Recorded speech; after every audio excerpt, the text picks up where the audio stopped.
Taslih TV.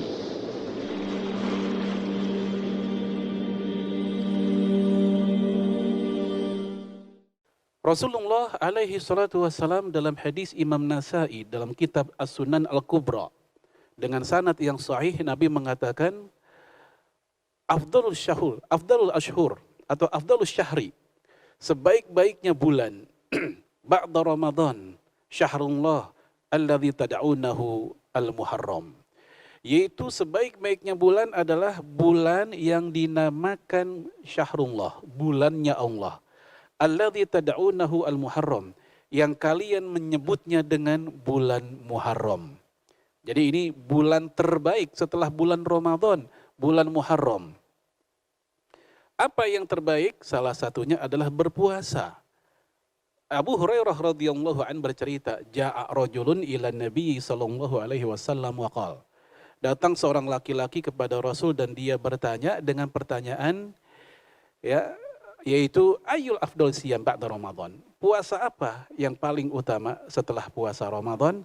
Nabi pun menjawab dengan kalimat yang mirip dengan tadi, syahrullah alladzi tad'unahu al-Muharram, yaitu berpuasa di bulan Allah yang kalian namakan dengan bulan Muharram. Barangkali kita bertanya begini, katanya puasa terbaik setelah Ramadan itu puasa Nabi Daud. Tapi kok ini puasa Muharram? Apakah itu tidak saling menegasi, saling menggugurkan? Tidak. Justru ini yasyuddu ba'duhu ba'dan, saling menguatkan, saling melengkapi satu sama lainnya. Artinya puasa terbaik setelah Ramadan bukan hanya satu, tapi tersedia banyak pilihan.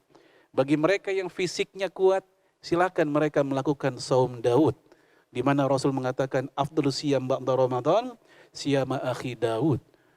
Sebaik-baiknya puasa setelah Ramadan adalah puasa saudaraku Nabi Daud. Namun bagi kita yang secara fisik tidak mendukung puasa seperti puasa Nabi Daud, ya Rasul memberikan kabar gembira, ada fasilitas lain, yaitu berpuasa di bulan Muharram, bulan depan. Dan jamaah sekalian, hadis tersebut tidak merinci tanggal berapa. Rasulullah hanya menyebut yaitu berpuasa di bulan Muharram.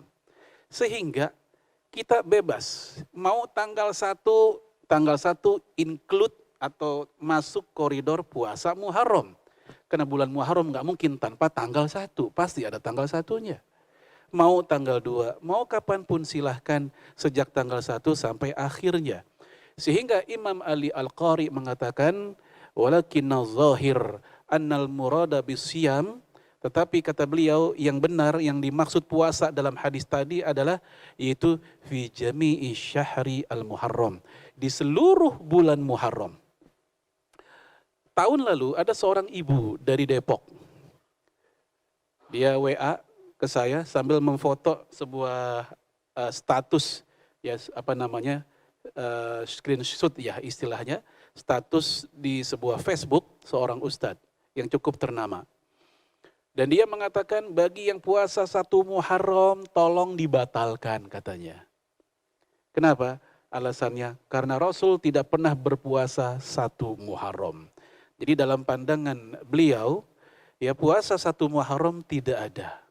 Jamaah sekalian a'azunallah wa iyyakum, ini ada kekeliruan dalam istidlal, kekeliruan dalam berdalil. Hadis Nabi atau sunnah Nabi itu beragam. Ada sunnah fi'liyah, sunnah perilaku Rasul, ada sunnah qauliyah, sunnah perkataan Rasul, ada sunnah takririyah, sunnah sikap Rasul, diamnya Rasul. Manapun dari Rasulullah, dari 3 hal tadi, tetap itu dikatakan sunnah Nabi. Makanya ahli hadis mendefinisikan sunnah Nabi adalah ma'udhifa lin nabi qaulan fi'lan au takriran wa nahwah. Apapun yang disandarkan kepada Nabi, baik perkataan, perbuatan, dan diamnya, atau yang semisalnya, itu sunnah. Kalaupun Rasulullah tidak pernah puasa 1 Muharram, tapi secara lisan Rasul menstimulus dalam hadis tadi.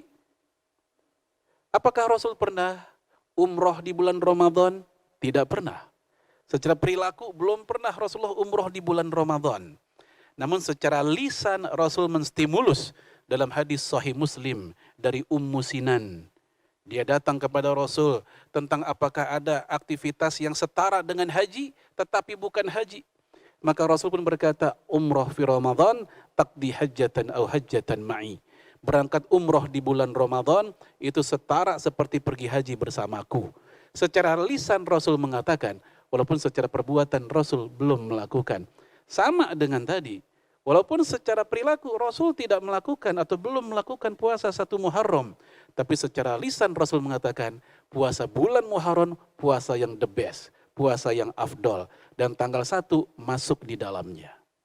Jamaah sekalian a'azanallahu yakum, yang namanya istidlal, ketika dalil khusus tidak ada, maka dalil umum yang menaunginya itu sudah cukup. Ketika bapak-bapak atau ibu-ibu di kampung kita, atau mungkin kita di Jakarta, bikin kue menjelang lebaran, lalu kue itu pun kita kasih ke tetangga, sebagai bentuk rasa syukur dan sekaligus supaya rasa senang kita dirasakan sama orang lain. Taunya yang nerima kue itu nanya, emang ada dalilnya ngasih kue menjelang lebaran? Secara khusus nggak akan ketemu dalil khususnya ngasih kue menjelang lebaran. Tetapi ada koridor dalil umum yang berbunyi tahaddau tahabbu, kasihlah hadiah, niscaya saling mencintai. Walaupun tidak ada dalil khusus, tapi ada koridor dalil yang umum, itu istidlal begitu. Kalau ada dalil khususnya, barulah dalil khusus menjadi dalil utama. Apa contohnya? Seperti bolehnya makan ikan, padahal itu ikan kita beli udah mati, udah bangke. Atau juga makan belalang. Secara umum dalilnya hurrimat alaikumul mayyitah. Diharamkan buat kalian makan bangkai. Kalau kita pakai ayat itu aja, semua bangkai haram termasuk ikan yang kita makan. Tetapi ada dalil khusus yang membuat pengecualian.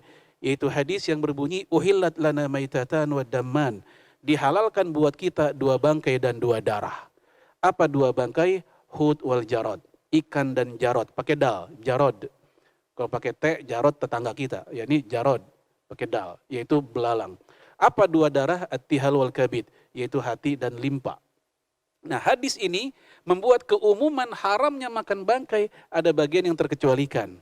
Itu dalil khusus namanya, itu yang kita lihat. Tapi ketika dalil khusus tidak ada, kembali ke dalil umum. Sama seperti tadi.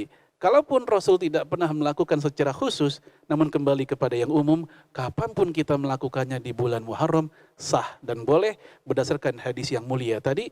Bahkan para ulama mengatakan, ini min afdholis siyam, di antara puasa-puasa yang terbaik. Taslih TV.